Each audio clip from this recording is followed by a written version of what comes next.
Enfin, maintenant que cette digestibilité première d'avoir à se euh, ré, intéresser à ces niveaux-là plutôt de développement des problèmes de fond réellement décisifs dans la société, dans leur co-fondamentalité de nécessité de concernement collectif, on va faire quelques petites précisions supplémentaires.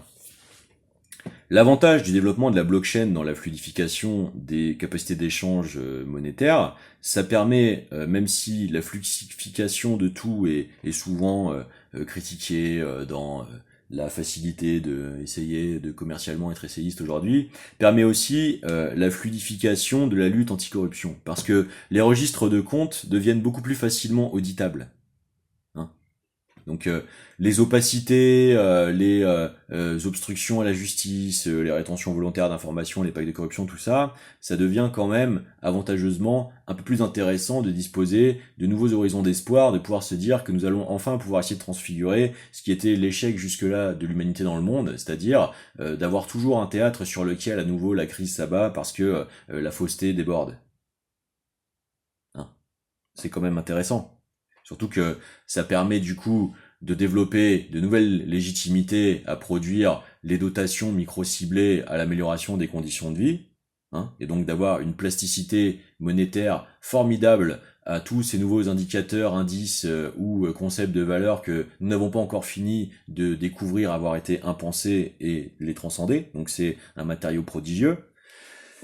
Et derrière, je vais vous parler un petit peu de ce que moi j'ai à devoir affronter physiologiquement, parce que non, je ne suis pas une personne qui n'aurait pas le courage de faire du sport, de développer une hygiène de vie, de me battre, ou voilà. Bien au contraire, c'est que je fais en sorte que ça n'appartienne pas aux instrumentalisations préalables de plonger dans des verrous desquels après il est irrémédiable de se sortir et qui finissent par faire de vous, dans ces stratégies-là de tentative de déploiement d'emprise, les parfaits pantins de ceux qui essayent de s'adonner à ce type de rapport.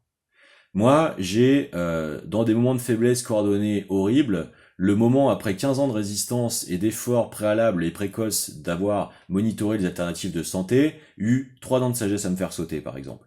J'ai eu différentes altérations musculo-squelettiques chirurgicales, notamment lombaires, mais presque interventionnistes aussi cartilagineux au niveau de la rotule du genou gauche parce que j'ai dû trop longtemps dans ma vie de façon abusive devoir me contenter de régimes alimentaires et de pratiques intensives de sport déséquilibrées l'une avec l'autre en raison de difficultés de dépasser certaines obsessions intrafamiliales qui ont largement été stimulées par la maintenue en indépassabilité de ceux-ci par des influences exercées contre une partie de mes proches.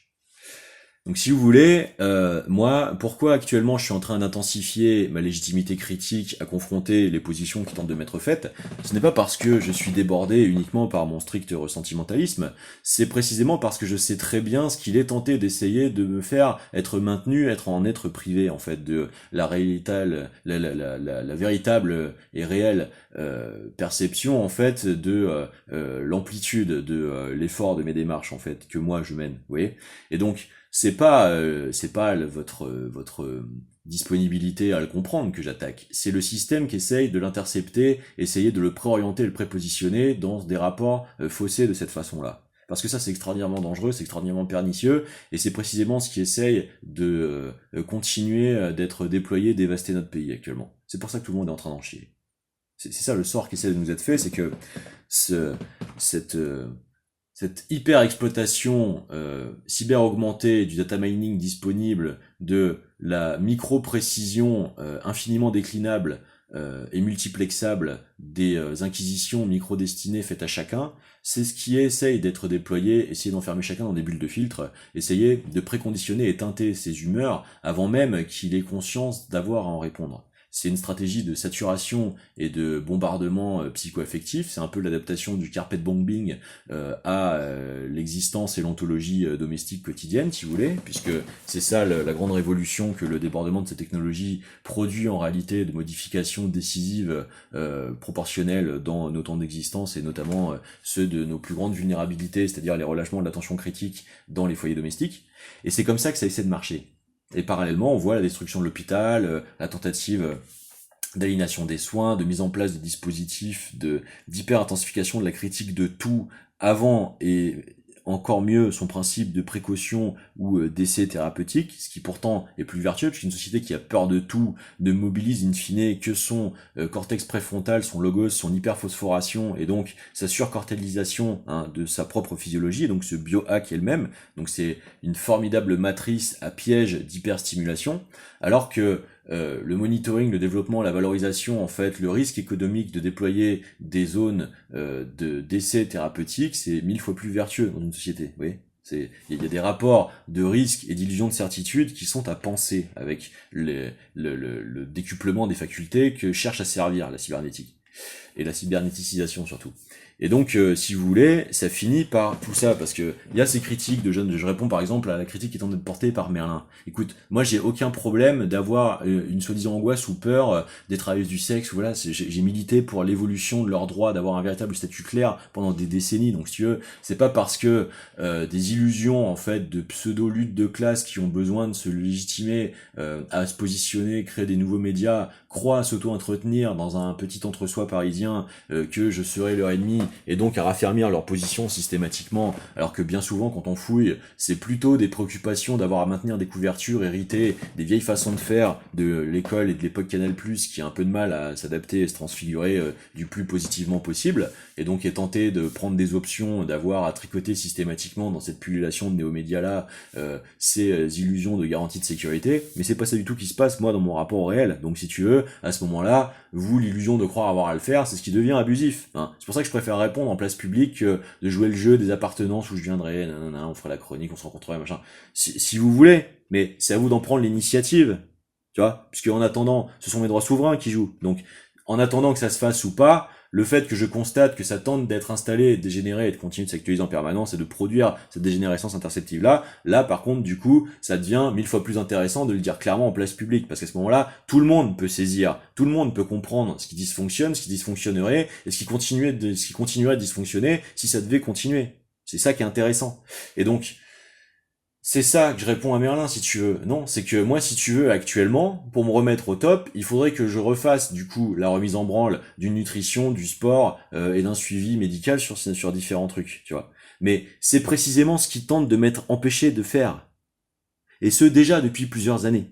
Et de façon coordonnée et de façon permanentisée. Et le tout en essayant de le cacher, de l'occulter, et de faire en sorte que lorsque je m'en défends, je devrais être illégitime à le faire. Tu vois, c'est ça qui se passe. Tu vois. Donc, comment te dire que ma priorité actuellement, c'est certainement pas d'être disponible, d'être drôle à n'importe quelle petite illusion d'humoriste qui croit qu'il est intelligent parce que il fait un petit staccanovisme poussif, tu vois, et je salue plutôt même le courage dans ta chronique d'essayer de l'assumer et d'en jouer dans un rapport de facilitation de prise de conscience du public et de son éducation populaire. Parce qu'effectivement, c'est la bonne chose à faire. T'as raison. Le problème, c'est d'incriminer aussi systématiquement le public quand il cherche à être déclenché avec des rires enregistrés, tu vois. Parce que tout ça, c'est la cybernétisation du réflexe conditionné, c'est la stratégie du déploiement de l'emprise et non pas du service sur les populations, et c'est la tentative de sa polarisation vers des montages en épingle de boucs émissaria de certaines figures dans la société qui doivent finir par s'adresser à la collégialité parce que mise en nécessité préalable, et donc d'essayer de les stigmatiser et en fait de faire adhérer tout le monde au pacte corruption de leur tyrannisation, si tu veux. Donc évidemment que c'est ce qu'il faut transfigurer, évidemment que c'est ça qui est en jeu. Et pourquoi je dis ça? Parce que moi j'ai dû me faire arracher 3 dents au moment de faiblesse qui a été totalement artificiellement imposé et induit dans ma vie par un acharnement incroyable, pourtant à ma volonté de l'avoir identifié et de m'y exposer pour essayer justement de le transfigurer, de le faire orienter avant que ça n'arrive. Et si tu veux, 10 ans d'efforts, de service avant, des savoirs de régénérescence des dents et de la dentine, qui n'existaient pas avant dans la publication médicale, qui a largement été soutenue par nous, et que tu vois aujourd'hui publié partout dans les nouveaux patchs coréens, machin, ou les nouveaux combinatoires thérapeutiques qui permettre la reminéralisation et l'évolution des connaissances justement sur les principes régénératifs du corps, etc. C'est venu en grande partie parce que des gens comme nous ont fait bloc au moment où on prenait le plus cher avec le Sarkozo-Hollando-macronisme dans le fait d'essayer de nous en priver. Hein. Je rappelle que Hollande a préméditamment essayé d'installer l'effet délétère et dévastateur dans la société de l'élément de langage les sans-dents. Hein. Tout ça est prémédité depuis longtemps. Hein. Je peux citer les répliques des sketchs des Robin des Bois dans la culture d'entreprise, où il y a un personnage qui sans cesse est en train de dire « Je vais te tuer, je vais te tuer, je vais te tuer, je vais te tuer », joué par Maurice Barthélémy. Ça a été installé dans l'influence essayée d'être exercée sur nos enfances des dizaines d'années à l'avance. Ce sont des programmatiques transtemporelles, de tentatives de préconditionnement des populations au fait que les figures de contestation nécessaires, parce que je suis en train de les produire actuellement, visiblement, participe d'une technologie méconnue par le grand public qui, parce que c'est numérisé et matérialisé, maintenant que je l'ai mis dans les réseaux en passant par mon smartphone et que ça passe sur YouTube et dans la superstructure des GAFAM, qui visiblement